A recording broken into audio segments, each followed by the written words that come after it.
Politicians love to push for things that they know nothing about. What are we talking about this time? Electric cars.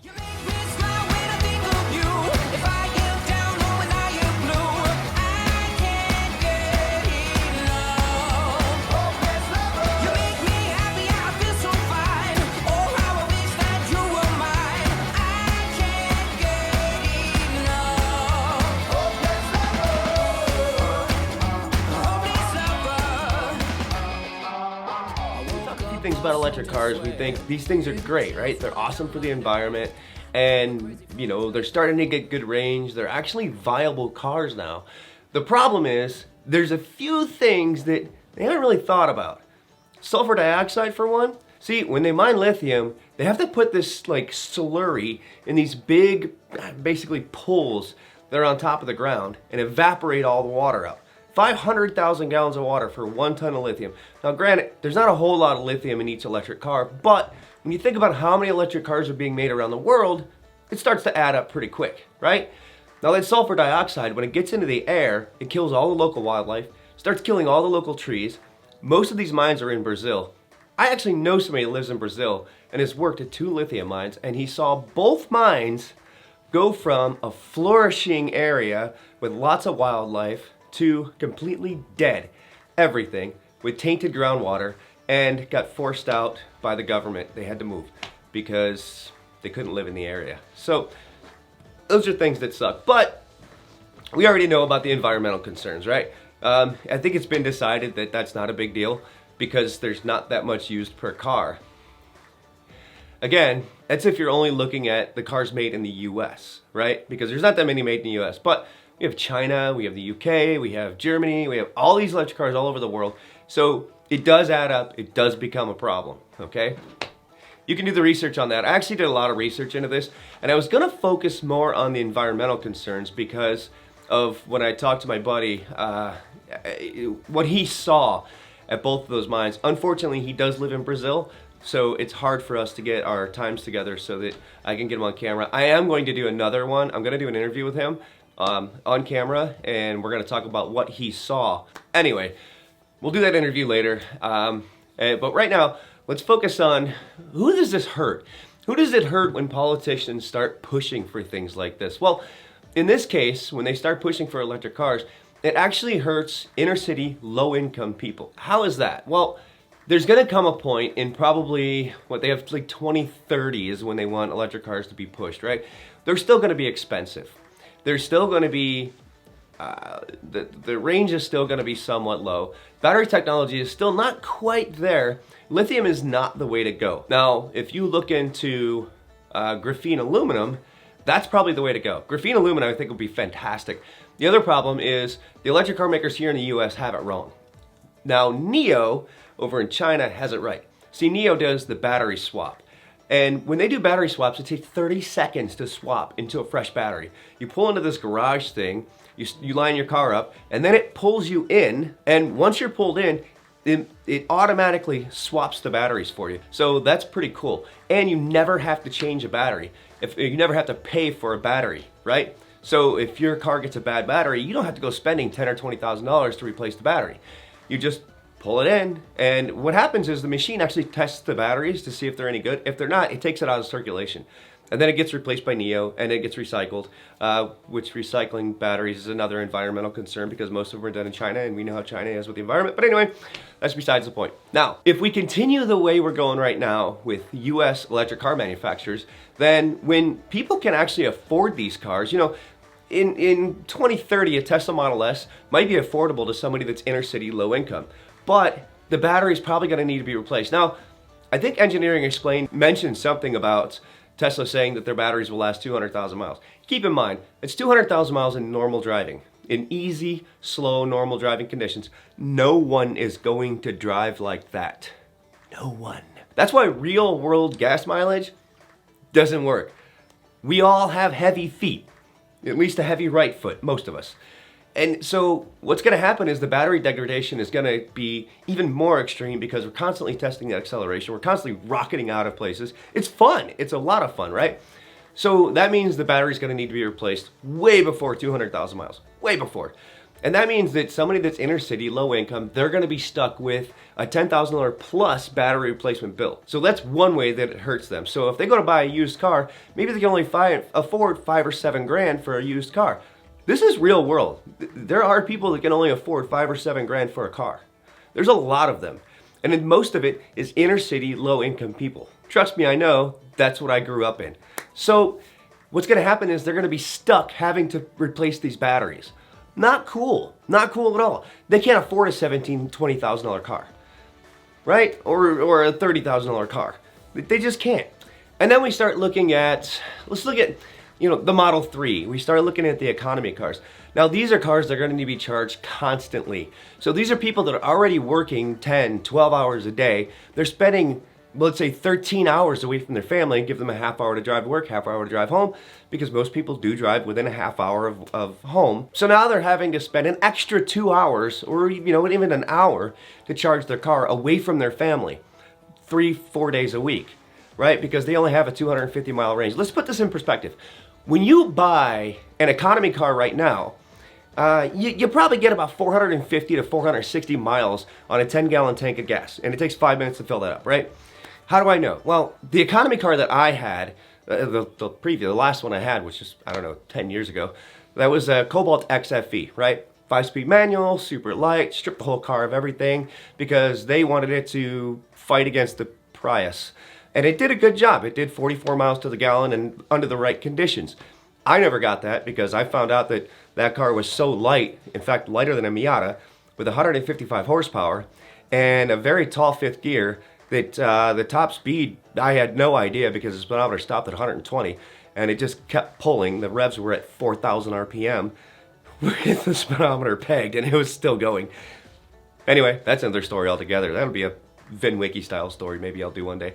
So anyhow, I would get 450 miles to a tank, a 10-gallon tank, right? That's an economy car. Now, why is that relevant? Well, because it was a lot cheaper to run. I didn't have to constantly spend money on filling up the tank, right? I could spend, maybe 50 bucks a month on filling up the tank, where if you get a 250-mile electric car, I live in Cleveland, we get winter. So that 250-mile car is going to be like a 160-mile car in the middle of winter when it's 5 below zero, okay? So you're charging even more often. You're having to spend even more money. So when you have these economy cars like this and you have somebody that's in the inner city, they can't afford to spend $200, $250 a month charging their car. But they can afford 50 bucks a month, 60 bucks a month to fill the tank, a 10-gallon tank on an economy car and make it back and forth to work for 2 weeks at a time. So they can afford that, but they can't afford to constantly charge these batteries.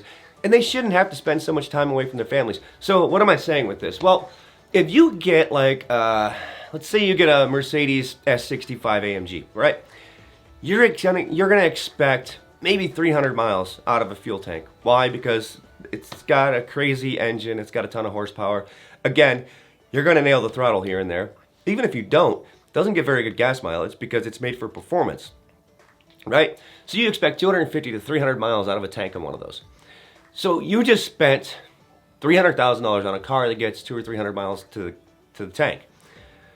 You expect that, okay? You expect to have a high performance car and not have a whole lot of gas mileage in that. But when you get an economy car, you need that gas mileage. So where they're screwing up on that is that an economy car, a $30,000 car, really should have 400, 500, 600 miles of range, whereas the very top performance models, it's okay for them to have lower range because, one, the type of people that are buying those high performance cars, chances of them working at a place that has chargers that they can just pull into while they're at the office, it's pretty high, right? But the people that are buying these less expensive cars, the chances of them having chargers at their factory where they work is extremely low. I mean, look anywhere. You see office buildings all over the place with Tesla chargers. You don't see factories with chargers. Will there ever be factories with chargers? Maybe sometime in the future, but it's not going to be an immediate thing. Now, the other thing, why would they have to spend an hour or 2 hours away from their family to charge the car? Well, because they probably live in an apartment.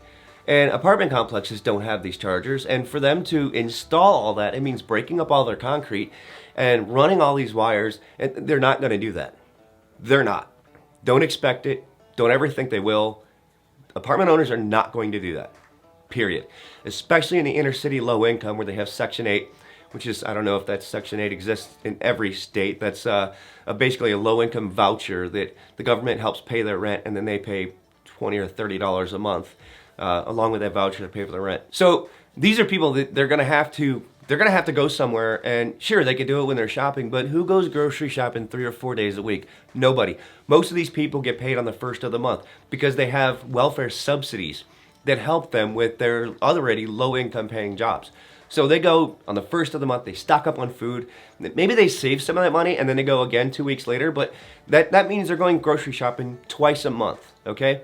So if they're going grocery shopping twice a month, they're not going to be shopping for 2 hours every, 3 or 4 days a week. It's not going to happen, okay? We're looking at reality here. These are reality scenarios. So the person that it hurts the most for electric cars are low-income, inner-city people, period.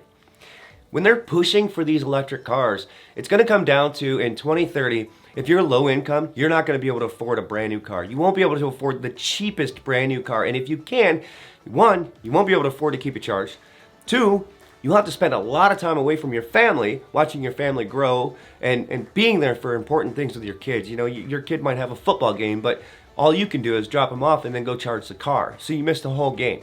Or your kid might have a baseball game, same thing, right? So these are scenarios that politicians don't think of. It just doesn't seem to compute in their tiny little brains who they're actually hurting, right? And that's a huge problem because the people that they're hurting is the majority of this country. That is the majority. And I think that's where maybe some of these people should be thinking about who they're voting for, because that's going to be a big issue when 2030 comes around. And if you guys have any thoughts on this, if you maybe have a differing opinion, please post it in the comments. I'd love to hear what your opinion is. And maybe if I'm missing something in what I was looking into, I'd love to hear it.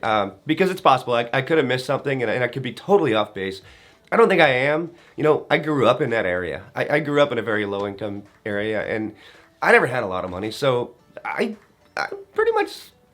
I'm just looking at how it would be for me, for how I grew up, for how my family grew up. My mom worked 2 jobs and had welfare back in the 80s. And I mean, that's real world. So if you're working 2 jobs and you have to take your kids back and forth to sports, and I played sports since I was 6 years old. So you're taking your kids back and forth to sports, you're working 2 jobs, you have to do all your grocery shopping, you have to keep your house clean, you have to, do any maintenance or anything that might involve in the house or on the car or any of that. And you have to spend 2 hours, 3 or 4 days a week away from your family to charge your car. My mom was a single mom, by the way. So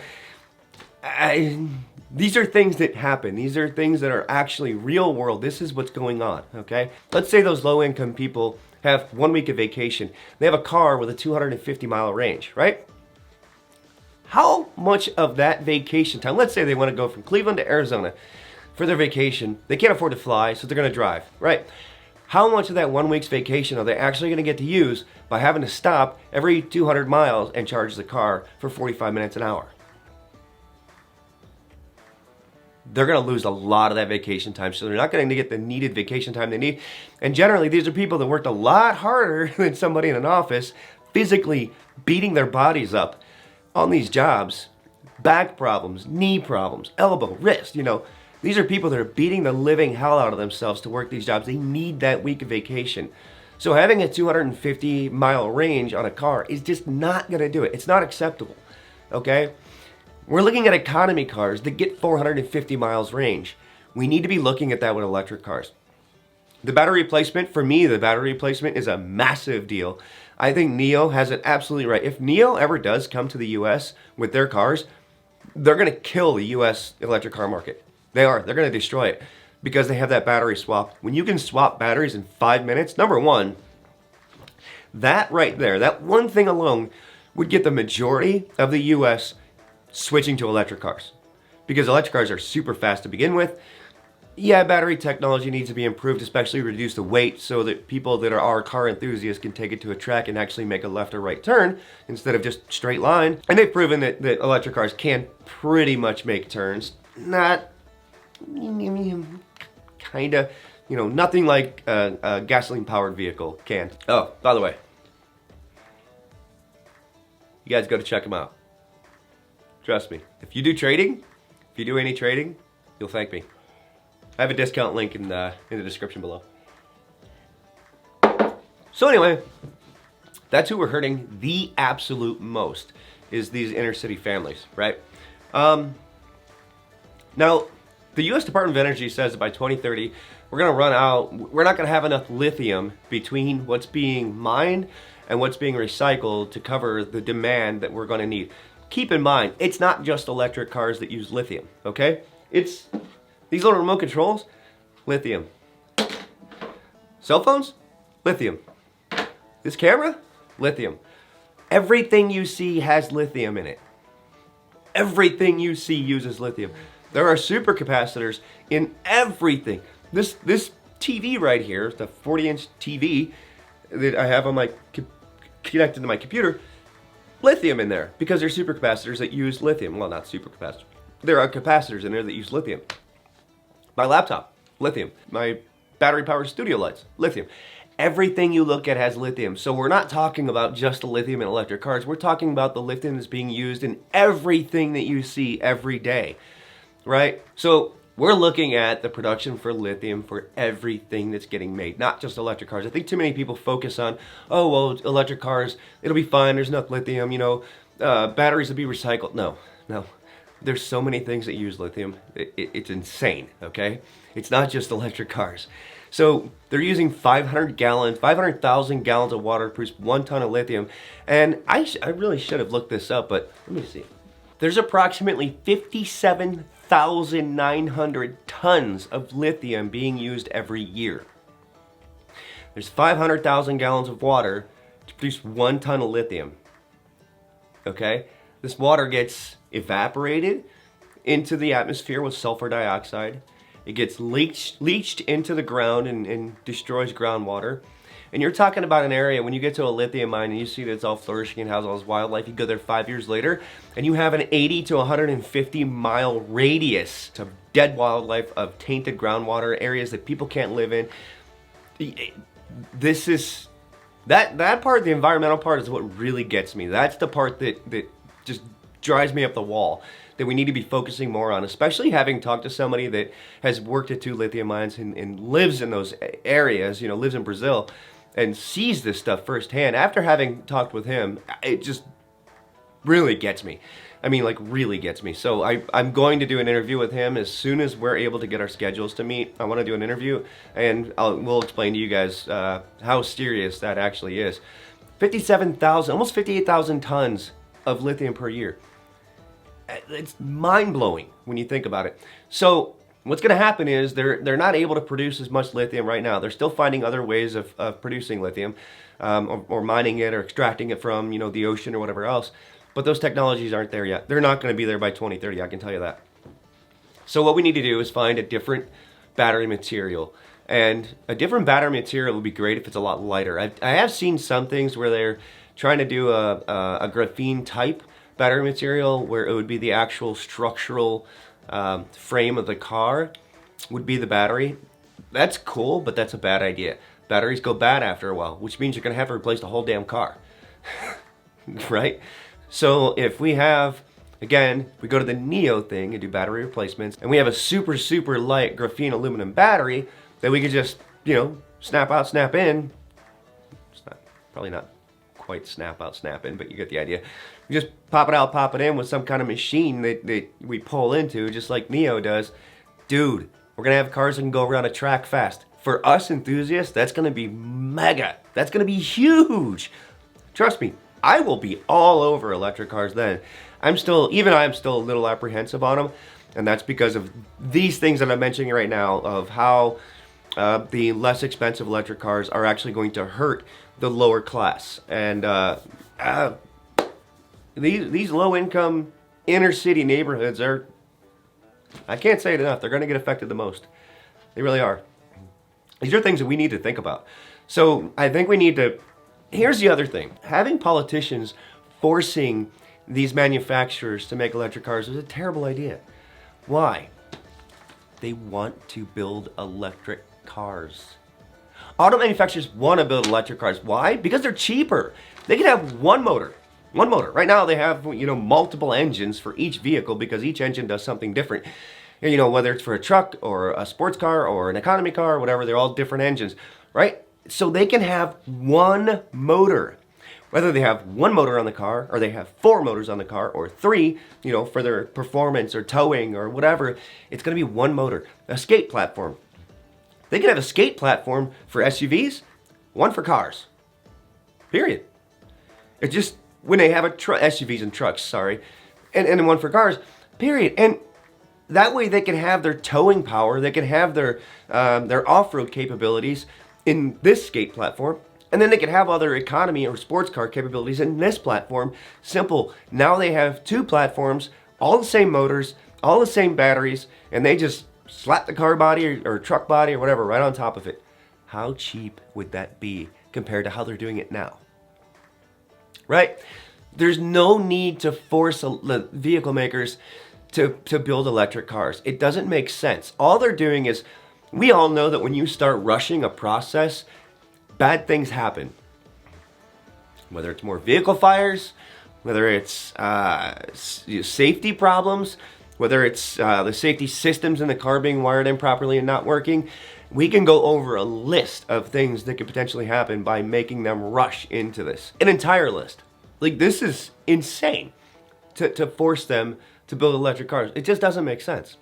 And I know that there are people that are very environmentally concerned, and they're saying, yeah, but they need to make them. I promise you, they are going to do as much as they can to make these vehicles as quickly as possible, but they don't need to be forced. Forcing them to do it is only going to end up bad. It's not going to be good. It can't be good. That's not how things work. You guys need to understand. And then you can say, well, it's up to the automakers to be safe. And listen, if you rush a process, things are going to happen. Period. It doesn't matter what you do. Bad things happen when you rush things, okay? This is a thing. Automakers want to make these. They want to make them because it's going to be a hell of a lot cheaper. Their profit margins are going to go through the roof. It's going to cost them a lot less to make a vehicle. They're going to be selling them for the same damn price. And it's going to be so much more profitable to build electric cars, okay? They don't need to be pushed to do it. Pushing them to do it will end up bad, any way you look at it, period. When it comes time for me to buy an electric car, I want to make sure that I'm buying something that's going to work properly and be safe, right? If I do decide to get married and have kids, then I want to make sure that, the little crotch goblins in the back are going to be safe, along with the nagging wife in the passenger seat or driver's seat, wherever the hell she wants to be, right? So I want to make sure everybody's safe. I want to make sure that everything works properly. And there have even been, if you guys remember a few years ago, there was a story where there were 2 people that crashed a Tesla and nobody could get into the vehicle. It caught fire. The people were alive. They were trying to get out and they couldn't get out while the vehicle was on fire and they died in the vehicle. I don't know how that didn't get blown up more than it was, but they couldn't, the door handles didn't pop out, right? That's a problem. And then, so Tesla says, oh, well, we'll just make the door handles, we'll put it on a different part of the battery. Okay, what if that part of the battery is what catches fire? Or if the fire spreads over to that quickly, right? It doesn't work like that. First of all, door handles should be mechanical, period. Right? Period. I don't know. That's a different story altogether. I just started rambling on that one. So anyway, yeah, there's not going to be enough lithium by the time 2030 rolls around to cover all the electric vehicles and all of the other devices on the planet that use lithium, okay? We need to stop looking at this as just being an electric car thing. When it comes to lithium, it's not just an electric car thing, it's every single device that you interact with on a daily basis, right? 58,000 tons of lithium, 500,000 gallons of water for 1 ton of lithium, okay? Sulfur dioxide going through the air like crazy. Groundwater getting tainted. Local wildlife being killed. Rainforests getting destroyed. We need to find a different way. This is not the way. It is not the way. Need different batteries, period. Something that's completely 100% lithium and cobalt free. I don't know if you ever looked up cobalt. The places that cobalt is usually mined, the Republic of Congo, this is absolute slavery and death and people being mistreated. And look up cobalt mining. That will disgust you. And there's cobalt in every battery, every lithium ion battery that you see. That one will disgust you even more. And don't forget about like overseas shipping. When they have to ship lithium here, look at what they're shipping them on. Tankers that run on diesel, that have black smoke coming out of them, which diesel is what should really be focused on in this country because cars have proven to be pretty clean. And now we still have old dump trucks driving around with black smoke billowing out of the top of them, and semi-trucks, black smoke billowing out of the top of them. And look at LA and smog, and I guarantee you if they cleaned up all the diesels that are running through there, they would cut that smog down by a significant margin. Not all of it, I get it, not all of it, but a significant margin. I mean, I'm just saying. You know, so what should we be doing right now? We should be working on hybrids right now. Why should we be working on hybrids? Well, because hybrids is going to give us a few advantages, right? We're going to use less lithium.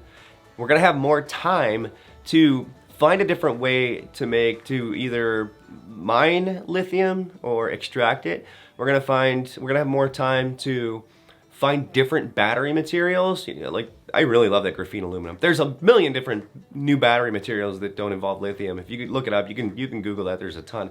Graphene aluminum for me, I think is going to be, that's it. You know, that graphene is an amazing material. I might be a graphene fanboy. Is there such thing as that? So anyway, yeah, hybrids are the better way to go. Absolute better way to go. Yeah, sure, we're still using gasoline in those, but we're using a hell of a lot less.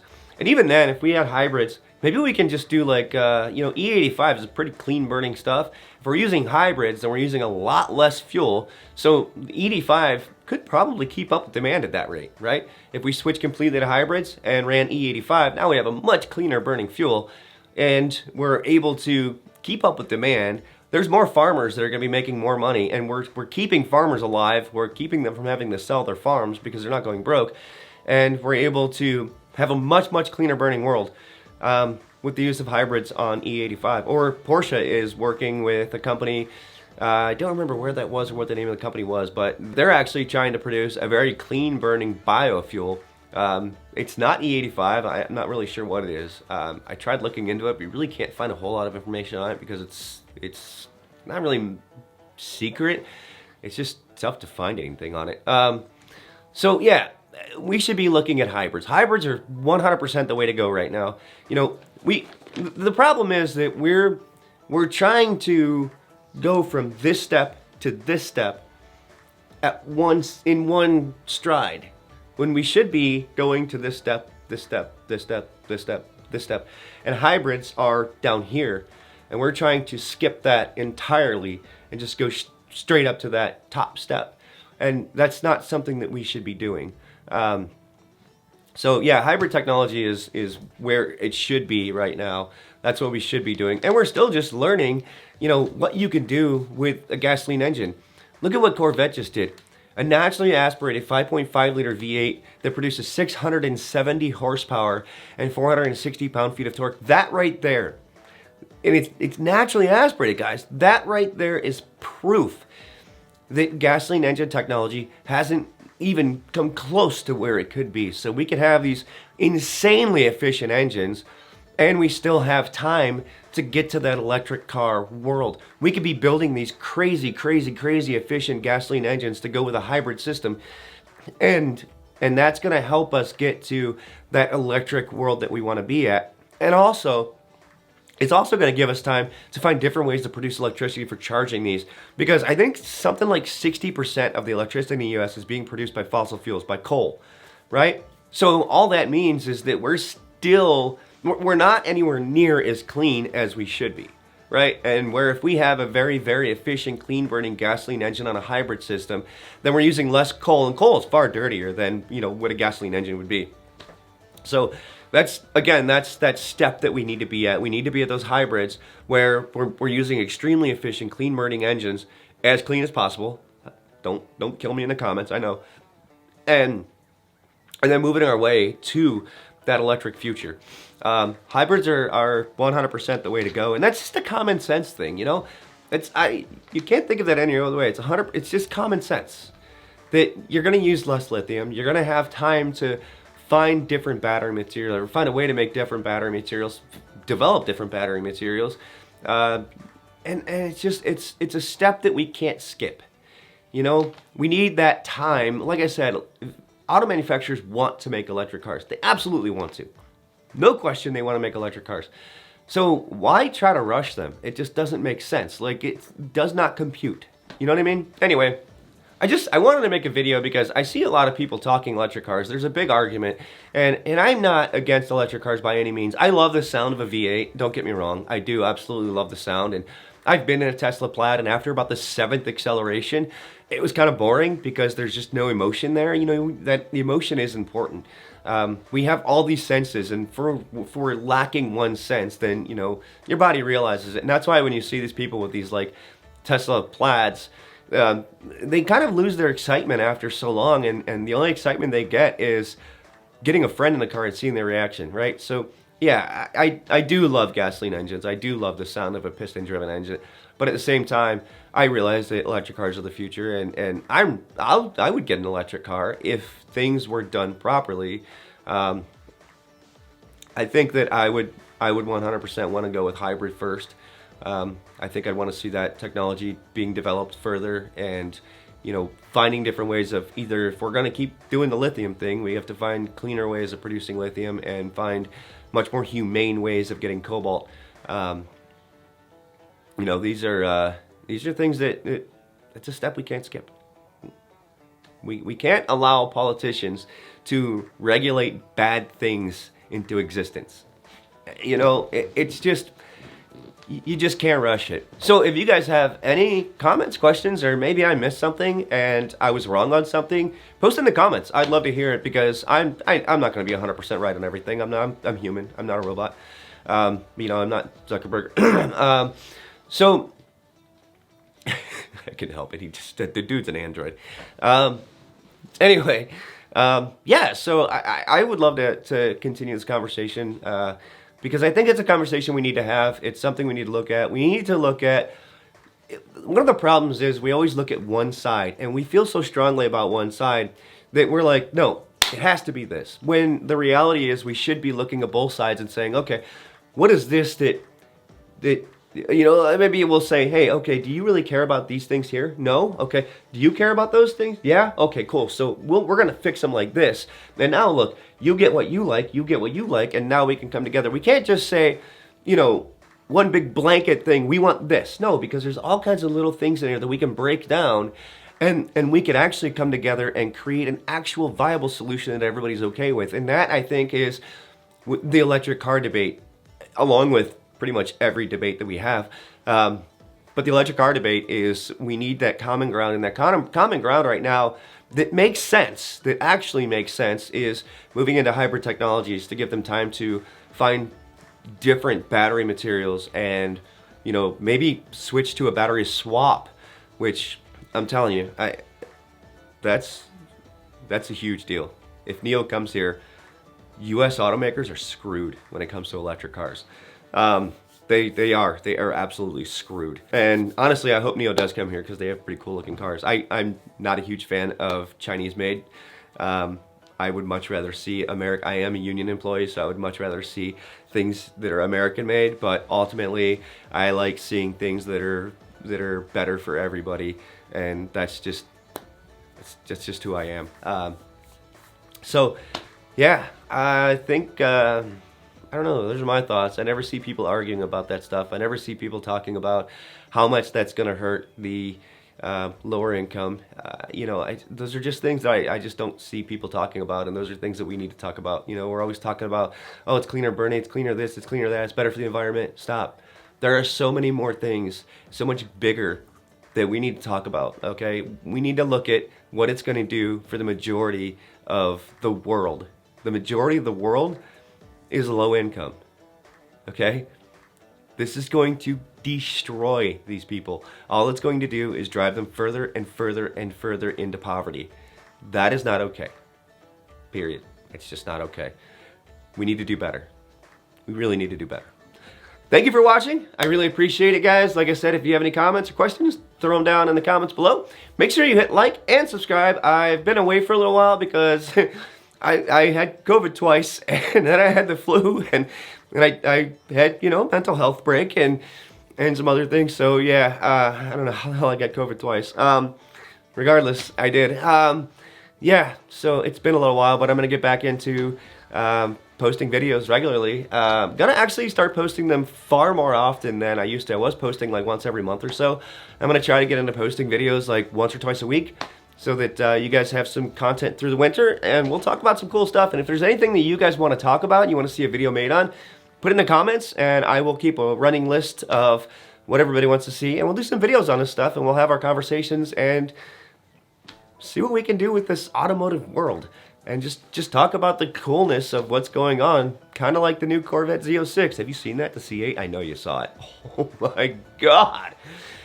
Yeah, I want one. Make sure you hit like and subscribe, share this video. Let's see if we can get this out to, maybe we can get some politicians to see this and like share their thoughts on it. And you know, we've really got to look at this in different ways. We have to look at things in ways that maybe we don't look at, you know, sometimes. And I know that some of us are very concerned environmentally, and I promise you I am too. But we have other things that we need to look at as well, and who we're really hurting. And we can't drive people that are already in poverty even further into poverty. That's not okay. It's really not.